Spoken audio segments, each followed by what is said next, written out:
في الفيديو ده هطبق معاك عملي على تصميم هوية بصرية بالكامل من الصفر، وهعرضها معاك على موك اب علشان تحول المشروع يبان كأنه اتنفذ على أرض الواقع، علشان تبعته للعميل بالشكل الاحترافي اللي شايفه قدامك ده بدل ما تبعت له بالطريقة البدائية دي. وده بيبين للعميل مدى احترافيتك في شغلك، وبتساعد العميل انه يشوف البراند كأنه واقعي او موجود على أرض الواقع. هقولك ازاي تحول ايكون اللوجو لشكل 3D زي ما انت شايف كده، وازاي تعمل موك اب بالاي اي، ومواقع تقدر تحمل من عليها موك ابس احترافية، وغيره كتير من الحاجات اللي هنشوفها في الفيديو دلوقتي. الفيديو ده كله عملي، فعاوزك تركز معايا كويس. من غير ما اضيع وقتك حضر القهوة بتاعتك ويلا بينا نبدأ.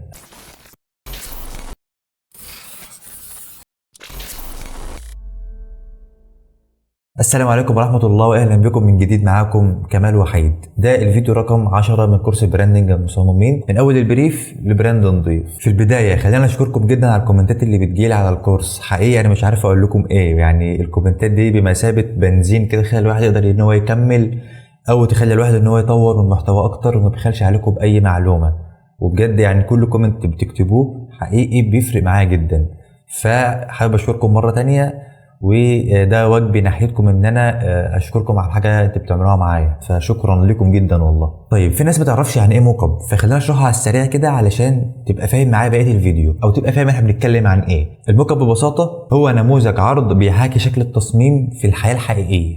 طيب دلوقتي ده تصميم بيزنس كارد، بس بدل ما تبعته للعميل بالشكل او بالطريقه دي، لا احنا هنبعته بالشكل ده والطريقه دي. بدل ما تبعت للعميل اللوجو بالطريقه دي، لا بتبعته بالطريقه دي. وكل الهوية البصريه او اي حاجه خاصه بالعناصر الهوية البصريه، بدل ما تبعتها بشكل تصميم كانها جايه من على البرنامج بتبعتها للعميل كده على طول، لا احنا بنعرضها الاول على موك اب عشان العميل يتخيل شكل الحاجه على الواقع لما تطبع هتبقى شكلها عامل ازاي. فده بيخلي العميل اول ما يشوف الموك اب بالطريقه دي بيخليه يفهم او يحس بقيمه الشغل اللي انت عملته، مش مجرد بتبعت له صوره وخلاص. فده ببساطه هو الموك اب. فاتمنى تكون فهمت يعني ايه موك اب، وسيب لك معايا هديه في اخر الفيديو هتعجبك جدا. طيب مبدئيا كده قبل ما نصمم احنا لازم نبقى شغالين بنظام عشان ما نتلخبطش وما نتوهش من بعض في الشرح. طيب احنا مبدئيا كده هنفتح فايل فيه كل العناصر اللي هنستخدمها في الهوية البصريه، زي البيزنس كارد والاظرف والاي 4 والنوت بوك والحاجات دي كلها. طب ده الناتج النهائي اللي طلع معانا في الفيديو لبراند كلاسيكس. خلينا نطبقه من اول وجديد تاني عشان تبقى كل حاجه قدامك من الصفر. اول حاجه خالص ده اللوجو والالوان بتاعتنا اللي احنا طبقناها، وكل ده انا شارحه في الفيديوهات اللي فاتت، يعني مش هشرحها تاني دلوقتي. احنا هنبدا في تصميم الهويه على طول. يعني اللوجو ده انا شارحه تمام، عشان بس ما حدش يقول انت ما بتشرحش ليه. انا شارحه اوريدي في الفيديوهات اللي فاتت، وشارح التدرج اللوني ده في الفيديو اللي فات اللي هو بتاع الباترن، فيرجع شوفه تاني. واللي انا مش هشرحه في الفيديو ده هو اوريدي اتشرح، فاللي انا هعمله دلوقتي حاجه جديده ما اتشرحتش في الفيديوهات قبل كده خالص. احنا عايزين الفيديو ده هدفه ان هو ان انا باين لك الموك ابس بتطبق ازاي، او باين لك الهويه بتطبق ازاي، وبعدين الموك ابس. طيب اول حاجه خالص هنفتح فايل جديد على الاستريتور، هنضغط كنترول ان هيفتح معاك الواجهه دي تمام. بعد كده هنسمي الفايل، هنسميه مثلا عناصر الهويه البصريه تمام كمثال يعني. وهتيجي على البكسل ده هنحولها لسنتيمتر، لان طبعا احنا بنصمم الوقت كطباعه بالسنتي. وهنبدا بتصميم البيزنس كارد اللي هو مثلا مقاسه 9.5 في 5.5. طيب بعد كده هنيجي على الكلر مود نخليها CMYK لان هي طباعه زي ما قلنا وشرحنا ده في الفيديو الالوان تمام. وهتيجي على دي تخليها 300 عشان الطباعه، واضغط كرييت يفتح معاك شكل البيزنس كارد زي ما انت شايف كده. ولكن انا بحب بطريقه شغلي ان انا اعمل الهوية البصريه كلها في فايل واحد، وبعد كده ابدا اقسمهم كل حاجه لوحدها. يعني مثلا البيزنس كارد بخليه لوحده والاي 4 لوحده، دي لما تيجي تسلم للعميل. لكن كشغل انا بحب ان انا اشتغل كل حاجه في فايل واحد، البيزنس كارد والاي 4 وكل حاجه في فايل واحد زي الشكل اللي انت شايفه ده كده. دلوقتي ده البيزنس كارد الخلفيه بيضاء، نبدا بقى نشتغل التصميم. طيب نجيب اللوجو معانا عشان نعرف ان احنا نشتغل. انا هخلي الباك جراوند، احنا كنا قايلين ان ده اللون الرئيسي معانا، اللون الغامق ده تمام. هاخده كده ماشي، وابدا ان انا اخليه على مقاس الارت بورد بالظبط، واغير مقاسه من هنا برضو اخليه نفس مقاس الارت بورد او نفس مقاس البيزنس كارد. وتعالى على المحاذاه وظبطه كده علشان يبقى على الارت بورد بالظبط، ما يبقاش في اي حواف فاضيه. طب دلوقتي انا عايز استخدم اللوجو معايا في الباك جراوند.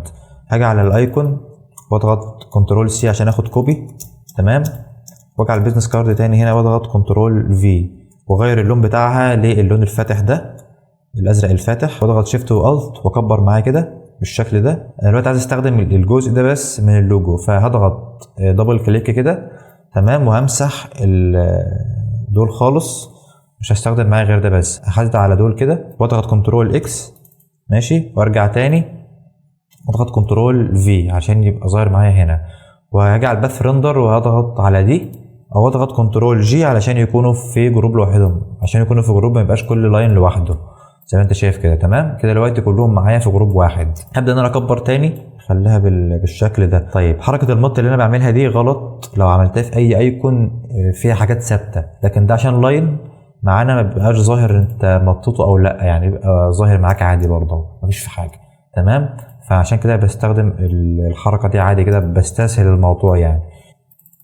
امسح ده خالص مش عايزها، والحاجات اللي بره الارت بورد او بره الخلفيه انا عاوز احذفها. هسلكت على الشكل وهاجي على الاريسر تول او الممحاه واضغط الت واسحب كده، بيحذف معايا بالظبط اللي انا عايز احذفه.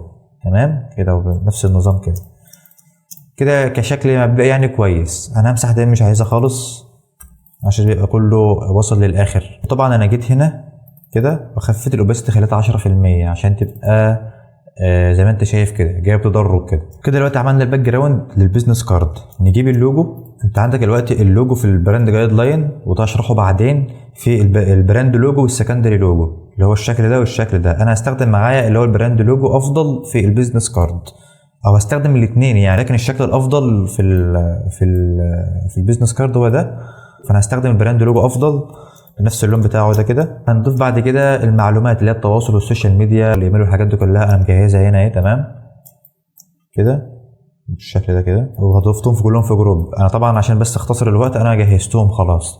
تمام واضغط على اللوجو كمان وتعالى على المحاذاه واضغط على الايكون دي كده عشان يكونوا في محاذاه بينهم وبين بعض، واضيفهم في جروب واضغط كمان المحاذاه اللي في النص دي عشان تبقى المساحات موحده في تحت هنا وزي فوق هنا.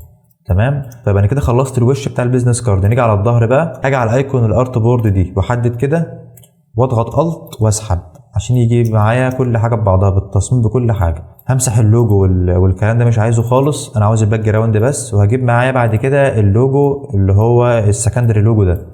تمام بالنظام ده كده، وبرده في المحاذاه هظبطه عشان يكون في نص الباك جراوند بالظبط. يبقى انا كده معايا الوش والظهر بتاع الكارت. ولو تلاحظ هتلاقي مكتوب ارت بورد 1 ارت بورد 1 كوبي، انا عاوز اغير اسمائهم، فهاجي على حاجه هنا اسمها ارت بورد.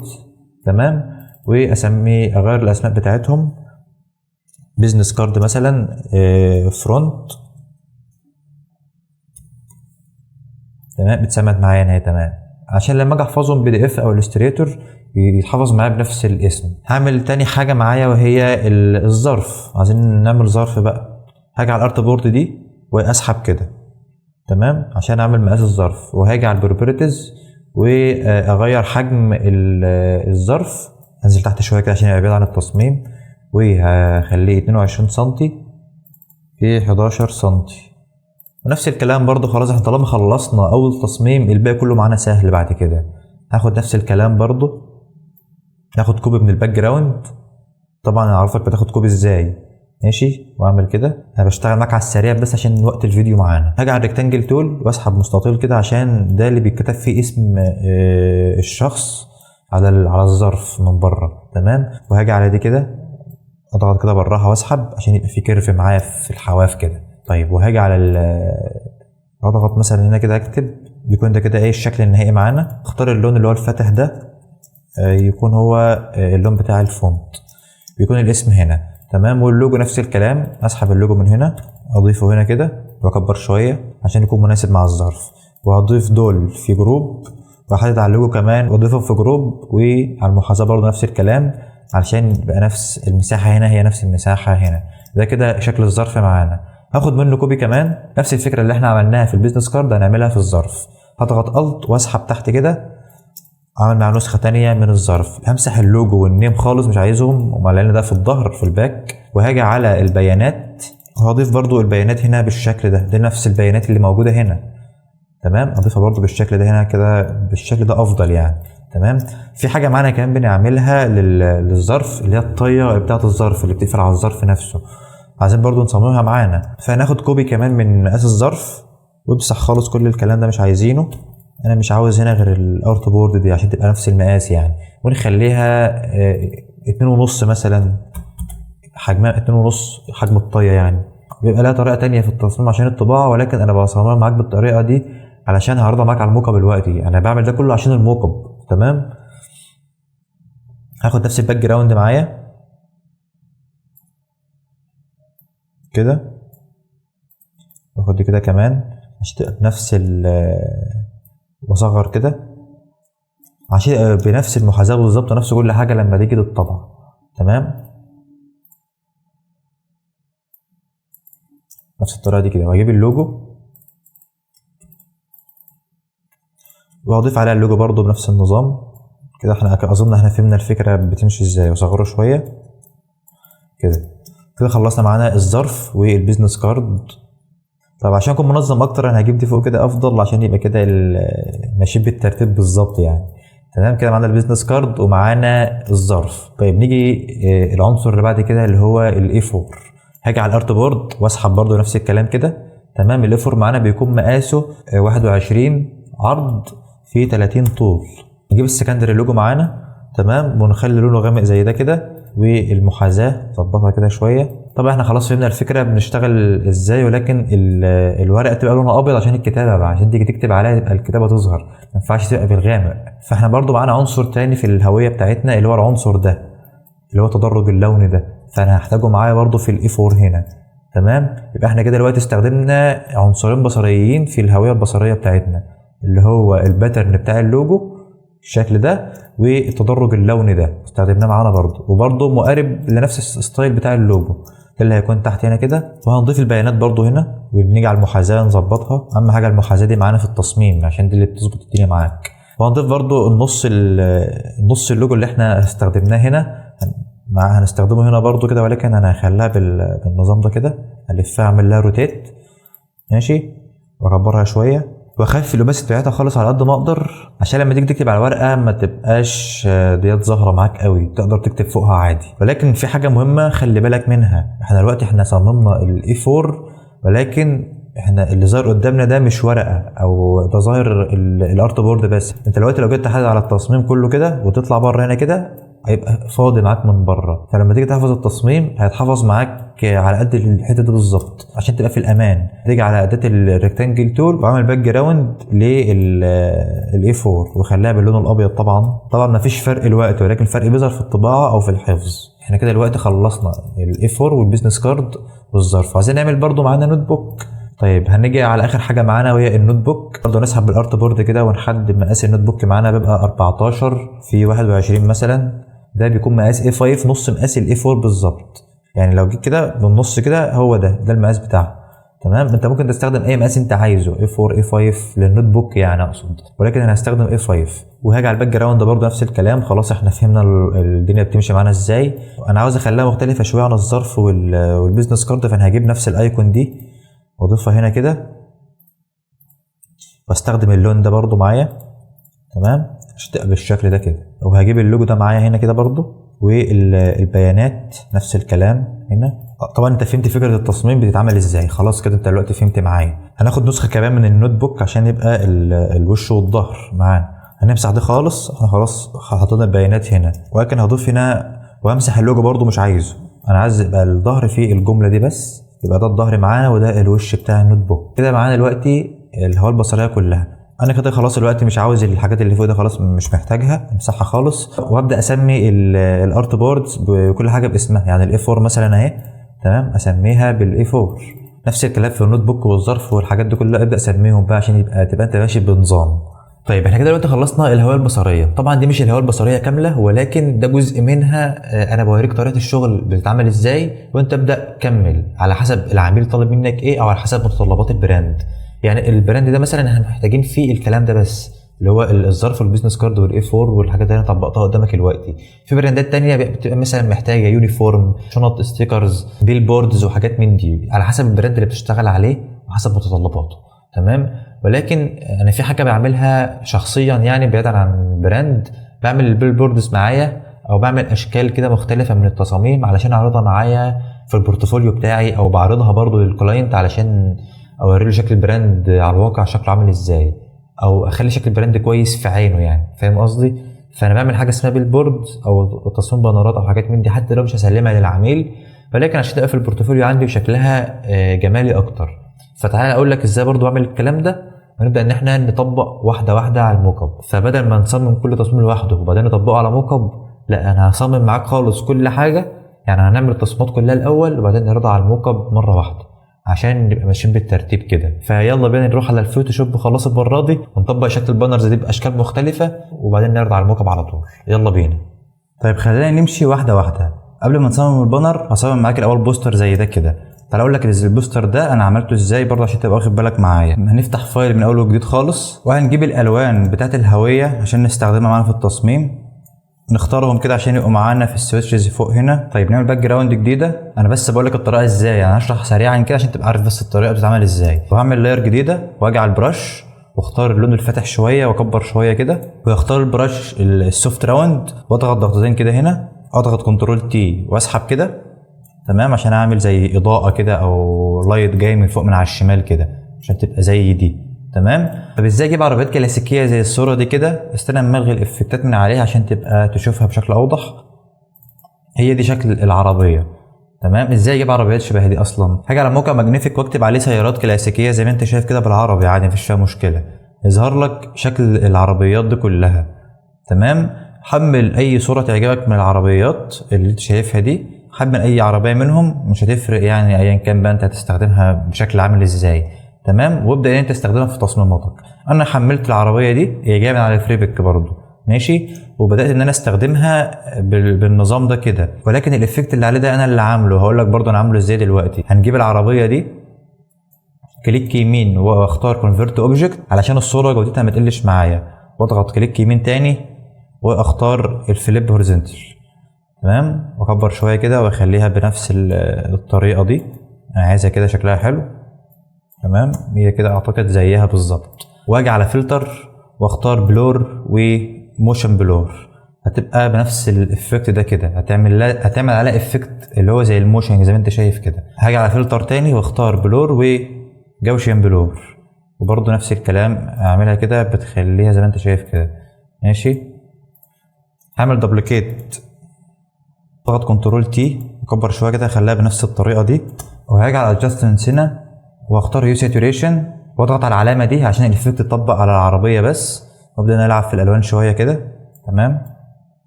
هخليها بنفس الستايل ده كده قبل وبعد ماشي. طيب انا عاوز ان انا اعمل عمق هنا كده زي الصوره دي الاصليه بتاعتنا، يبقى فيه غمقان هنا كده. الموضوع بسيط خالص. هعمل لاير جديده واجيب البرش واختار اللون الغامق بتاعنا وهضغط شيفت واسحب كده، واضغط كنترول تي واسحب اللي فوق كده واخفف الاوبستي شويه صغيرين، وهجيب اللوجو واضيفه هنا كده، وهجيب الكلمه واضيفها برضو هنا. احنا كده خلصنا التصميم اعتقد مقارب لده الى حد ما، يعني انا بوريك الفكره بس تتعمل ازاي. طب انت براحتك بقى بنفس الاستايلات اللي انت عايزها. ولو دخلت على البيهانس عندي هتلاقي في خلفيه بنفس بشكل خطوط كده زي ما انت شايف اللي هو الجزء ده كده. تعال اقول لك برضو نعمله ازاي سريعا كده. هنيجي على الستريتور وهنيجي على ريكتانجل تول ونسحب خط كده تمام، ونختار الجريدينت اللي هو الابيض واسود العادي ده. كبر شويه كده واضغط الت وشيفت وكرر وكنترول دي عشان يكرر معاك بشكل منتظم زي ما انت شايف كده. كنترول دي على طول تمام. طيب الموضوع بسيط خالص اهوت. احنا كده عملنا الباك جراوند، هناخدها كده زي ما هي ونسحبها على الفوتوشوب. كبر شويه كده ونيجي على المود ونخليها ملتبلاي ونخفف الاوباستي شويه كده. ممكن برضو تغير المود بتاعها مش شرط ملتبلاي، ممكن تخليه مثلا كلر دوج كده مثلا عادي مفيش مشكله تمام. هو كده شكله حلو مش وحش برضو، نستخدمه على الشكل ده. ونخفف الاوباستي شويه كمان عشان شكل اللوجو يظهر تمام كده بالستايل ده معانا. يبقى انا كده دلوقتي عملت زي بوستر معايا هستخدمه برضو في الموك اب. طيب نفس الكلام برضو على البانر ده. طيب العربيه دي برضو هنجيبها من على ماجنيفيك او اي موقع عليه ستوكات. نفس الكلام هتضيف اللوجو والباك جراوند والباترن ده بتاع اللوجو. انا مش هطبق معاك تاني، انا خلاص طبقت معاك على حاجه معينه عشان بس وقت الفيديو ما يطولش معانا اكتر من كده. كده خلاص معانا البانر ومعانا البوستر ده. نفس الكلام برضو شكل العربيه دي او الشكل ده. يعني الموضوع معاك زي ما بقول لك يعمل اكتر من حاجه بحيث برضو ان يبقى في شكل جمالي بعد كده في البرزنتيشن وانت بتعرضه للعميل. فبنبدا نطبق على الموك ابس دي كلها ملفات موك ابس هنطبق عليها دلوقتي تمام، او هنطبق على معظمهم يعني عشان برضو اعرض لك الفكره اكتر. وما تقلقش هنسيب لك الفايلات دي كلها على درايف، واسيب لك اللينك في الديسكريبشن. طيب نطبق بعد كده على الموك اب. عشان تجيب موك اب كويس في مواقع كتير عليها موك ابس احترافيه جدا. عندك موقع ماجنيفيك برضو عليه موك ابس زي ما انت شايف كده، ولكن بقت مستهلكه. ولكن في مواقع احترافيه جدا وعليها موك ابس جامده وخطيره بصراحه. عندك الموقع ده عليه موك ابس كتير جدا، يعني ممكن تسيرش هنا على اي حاجه انت عايزها ويظهر لك. والموقع ده كمان عليه موك ابس ولكن مدفوعه، بس الموك ابس اللي عليه مش هتلاقيها في اي مكان تاني. وموك ابس احترافيه جدا بصراحه، وشكلها جديد وماهيش متكرره كتير. ولكن ما تشيلش هم، انا هجيب لك الموك ابس دي كلها او معظمها يعني اللي انا محملهم، هجيبهم لك بشكل مجاني. وفي مواقع كتير جدا للموك ابس هسيبهم لك برده في الديسكريبشن، تقدر ان انت تفر فيهم براحتك كده وتطلع الموك ابس اللي عاجباك وتقدر تستخدمها في شغلك. طيب نبدا اول حاجه بالبيزنس كارد. زي ما انت شايف الموك اب اللي قدامي ده كده انا كنت مستخدمه لبراند تاني، فعشان كده البراند ده ظاهر معانا. احنا عايزين نلغي البراند ده خالص ونطبق الهواء بتاعتنا مكان البراند ده. لو لاحظت هنا كده هتبص على اللي متعلم عليه بالاحمر، هو ده التصميم بتاعنا. لو بصيت هنا هتلاقي متعلم عليه بسمارت اوبجكت او عليه علامه السمارت اوبجكت. تضغط عليها ضغطتين كده هتفتح معاك شكل التصميم في فايل تاني خالص. هنيجي على الالستريتور ونختار الكارت اللي احنا صممناه ونسحبه على الفوتوشوب كده، ونبدا ان احنا نظبط مقاساته. ممكن شكل التصميم يبقى كبير شويه معانا ولكن مش مهم، انا بس بوريك الفكره دلوقتي عامله ازاي عشان تعرف تطبق انت بعد كده براحتك. تختار انت المقاسات اللي انت عايزها يعني، واضغط كنترول اس. هتيجي تبص هنا هتلاقي ان الكارت اتطبق معاك بالطريقه دي. انه عايزين نضيف الظهر اللي بتاع الكارت ده هنا برضه نفس الكلام. هتيجي على الجزء ده تضغط على السمارت اوبجكت ضغطتين، هيفتح معاك التصميم الاساسي معانا. تمام، وهنختار الظهر بتاع الكارت ونسحب برضه على الفوتوشوب نفس الكلام، واسحب كده شويه عشان اللوجو في النص بالظبط. تمام، بضغط كنترول اس برضه.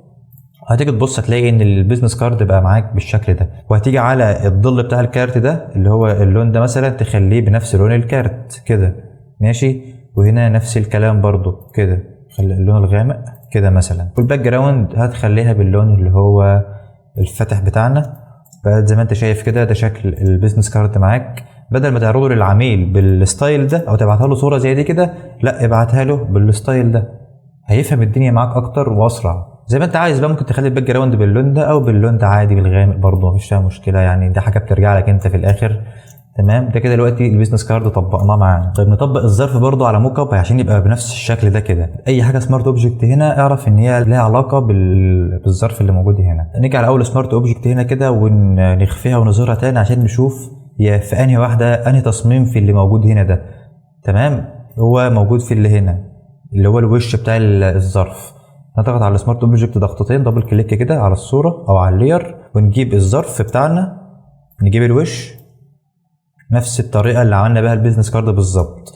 تمام، واضغط كنترول اس. ترجع تاني هتلاقي ان الظرف بقى اتحول بالشكل ده.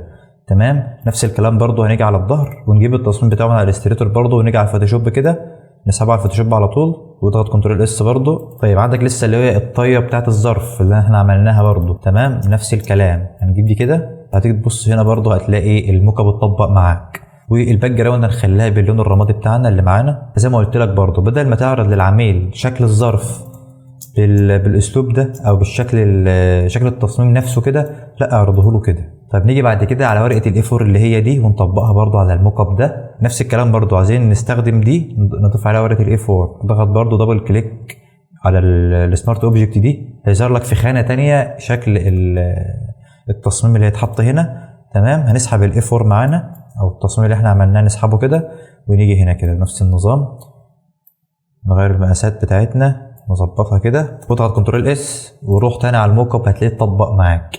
الموضوع يعني شبه السحر بصراحه. تمام، انت كده دلوقتي بتوفر عليك وقت كتير، ومن غير ما تفضل تشرح للعميل ده ايه وده ايه، وخلاص شاف الموك اب قدامه عرف ان ده بتاع كذا وده بتاع كذا. فاظن كده دلوقتي انت بقيت فاهم ايه الموك اب وايه وظيفته وازاي تستخدمه، عشان برضه مبقاش حرمك من حاجه. ده نفس الكلام برضه انا كنت مطبقه على براند قديم. هنا نوت بوك وبزنس كارد، يعني برضه بتحط اكتر من حاجه مع بعض عشان برضه يبقى شكلها لطيف او شكلها احسن لما تبعتها للعميل. ده البيزنس كارد مش مشكله نحطه معانا كده. هنا كل حاجه محطوطه في فولدر لوحدها. ده البيزنس كارد، تمام، وده النوت بوك، وده القلم تغير في الوانه براحتك، ودي الباك جراوند ماشي. احنا هنجيب النوت بوك اول حاجه عشان احنا عايزين لسه ما طبقناش عليه. ده برضو براند قديم كنت شغال عليه، مفيش فيه مشكله يعني، تستخدم الموك اب معاك لاكتر من براند يعني، مش لازم براند واحد بس. فانا هجيب الشكل ده عشان لسه ما استخدمناهوش خالص. ده كده النوت بوك بتاعنا اللي احنا شغالين بيه، واضغط كنترول اس، نفس الكلام اتطبق معاك بكل سهوله خالص. ماشي. هتيجي على البيزنس كارد تضيفه معانا برضه، بقى معاك يا صديقي زي ما انت شايف. والباك جراوند هنخليها باللون الفاتح ده، وعدل في اضاءتك انت شويه. لو انت حاسس ان لسه الموك اب ما هوش ظاهر، عدل في الاضاءات انت شويه. ممكن مثلا اجي على البرايتنس او الكونتراست واعلي شويه كده مثلا عشان شكل الموك اب يظهر معايا بشكل افضل. فاعتقد كده شكل الموك اب كويس. ممكن تخليهم كلهم صوره واحده وتعمل كنترول تي وتعمل زوم شويه عشان الموك اب يظهر معاك افضل. تمام. يبقى بالمنظر ده كده. فانت كده دلوقتي عندك النوت بوك وبيزنس كارد مع بعض كده، يعتبر طبقنا الهويه البصريه كلها اللي احنا عملناها، طبقناها على موك ابس. طيب نطبق البانر على الموك اب ده كمان. هنجيب شكل التصميم البانر اللي احنا عملناه اللي هو ده، ونضيفه هنا كده، ونطبق نفس الحاجه ونضغط كنترول اس. هتيجي تبص هتلاقي الطبقه معاك بالطريقه دي. والصور اللي شايفها قدامك دي كلها برده متطبقه بنفس الطريقه. عملنا التصاميم الاول وبعد كده طبقناها على موك ابس. دي كلها موك ابس عاديه زي ما قلت لك. الموك ابس دي كلها مدفوعه، ولكن انا هجيبها لك بشكل مجاني بالكامل في اخر الفيديو، هقول لك تحملهم منين. طيب نيجي للمرحله الاهم واللي يعتبر جديده شويه في مجال البراندنج، وهو انك تستخدم الاي اي في شغلك. طيب انا دلوقتي لسه اول مره اتعامل مع العميل، ولسه اول مره بعرض له برزنتيشن، او ان انا عايز اعمل له حاجه مثلا سامبل سريعه كده او كمثال سريع اعرضه عليه، او ان انا مثلا عاوز اعرض له مثال سريع ياخد اعرف منه الفيدباك المبدئي، او اعرض له حاجه على الماشي كده يشوفها الاول اللي بعرض له البرزنتيشن بالكامل يعني، وعاوز ان انا ما اضيعش وقت في الموضوع ده. فطبعا هنروح لعمنا الاي اي، هو اللي بيساعدنا الوقت في الجو ده كله وبيوفر علينا وقت كتير. وبدل ما تفضل تستخدم الموك ابس زي ما انا بعمل كده، لا تقدر تطبق الكلام ده بالاي اي. هقول لك برضو ازاي دلوقتي. هنيجي على شات جي بي تي، وهنستخدم شات جي بي تي كاداه اي اي نقدر نطلع منها موك ابس احترافيه. مش هيجيلك بقى في اكسفيلد او ماجنيفيك او الحاجات اللي سعرها عالي دي. هطبق معاك باقل حاجه خالص وهي شات جي بي تي اللي تقريبا بقت عند كل الناس يعني. هطبق معاكم لاول مره يعني، النتائج اللي هتطلع ده انا ما اعرفهاش يعني، انا لسه بجرب معاكم دلوقتي. طيب انا دلوقتي بعت لشات جي بي تي، بعت له شكل البيزنس كارد اللي احنا عملناه، وقلت له انا عاوزك تضيف لي البيزنس كارد ده على موك اب بشكل احترافي. شوف طلع لنا شكل الموك اب عامل ازاي. فزي ما انت شايف كده دلوقتي انا بعت له التصميم ويطلع لي موك اب بالنظام ده كده. ده ممكن تبعته للعميل بشكل مبدئي من غير ما تفضل توجع في دماغك وتحمل موك اب. طيب انا بعت له كمان الاي 4، قلت له ضيفه لي على موك اب برضه. يعني انا ما بدلوش تفاصيل كتير، انا بجرب معاك كده دلوقتي نشوف هيطلع لنا ايه. في الفيديو الاخير، اخر فيديو هنعمله، هنحاول ان احنا نديله تفاصيل اكتر وكده. انا بس بحاول اوريك الفكره دلوقتي ازاي تستخدم موك اب وازاي ان انت تعرض شغلك. طيب دي النتيجه اللي طلعت، والله شكلها احلى من اللي انا عاملها اصلا بالموك اب. فدي انا ممكن اعتمدها بشكل اساسي في الايدنتيتي معايا، واعرضها للعميل واحطها في البيهانس عندي، مفيش فيها اي مشكله. طيب انا بعت له تصميم النوت بوك وقلت له برضه طلعه له على موك اب. بصراحه شكله حلو، طلع لك معاه كمان زي ميداليه كده فيها الاسم اللوجو، والموضوع بياخدش معاك وقت زي ما بتستخدم الموك اب. الموك اب انا كنت بحمله دلوقتي وان انا اضيفه واقول لك تعمل 1 2 3 على الفوتوشوب. لا انت هنا دلوقتي على بالاي اي تقدر تستخدمه بشكل اسرع وتنجز معاك الشغل. ولا انت معاك الطريقتين، تقدر تستخدمه كده او تستخدمه كده. انا بعرض لك بشكل سريع كده ايه اللي عملته بالاي اي، وما بقولوش هات لي برومت او اي حاجه، انا ببعت له بقول انا عاوز كذا وخلاص، هو بيطلع لي زي ما انت شايف كده. لو انت بقى عاوز الباك جراوند او عاوز حاجات مختلفه في دماغك انت بخيالك انت تعيش، تقول انا عايز مثلا النوت بوك ده مثلا يكون على عربيه كلاسيك مثلا، او يكون حاجه خاصه باي براند انت بتشتغل عليها يطلعها لك.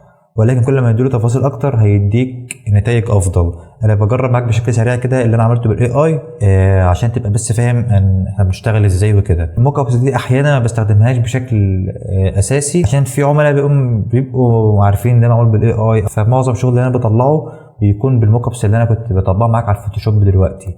تمام. لو هستخدم صور زي دي بغير في الاضاءات شويه، ممكن مثلا امسح التصميم ده واضيفه انا بايدي مانوال على الفوتوشوب، بعمل حاجات تبين ان هي ماهيش معموله بالاي اي.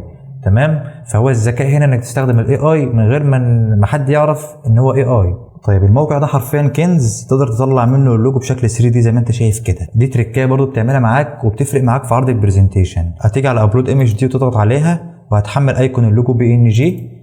تمام. هتظهر معاك بالشكل ده بكل صوره خالص. الموضوع مش محتاج انك تخبي حاجه، اللي بعرفه فعلا بقوله لك عشان تستفيد زي ما انا كمان بستفيد. ده شكل اللوجو معانا اتحول لشكل 3 دي زي ما انت شايف كده.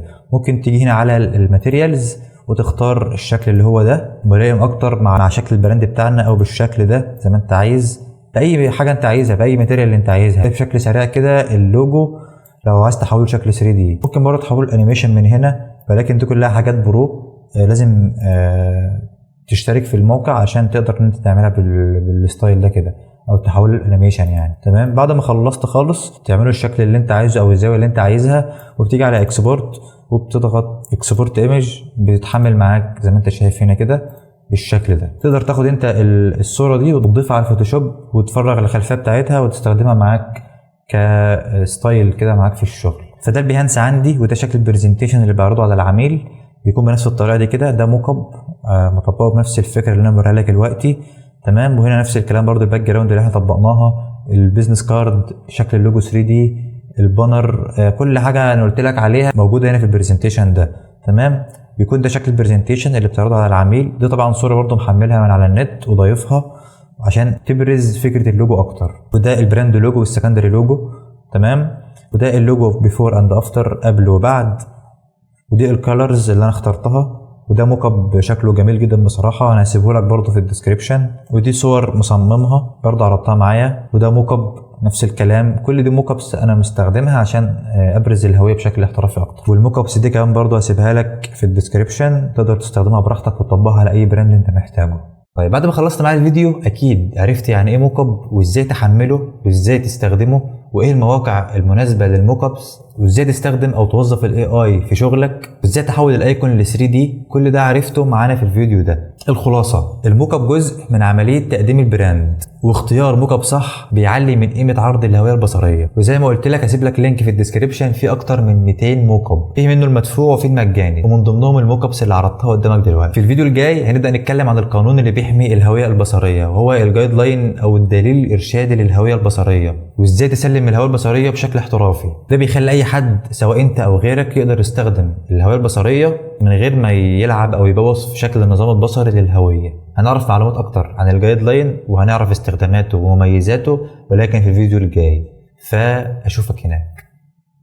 سلام.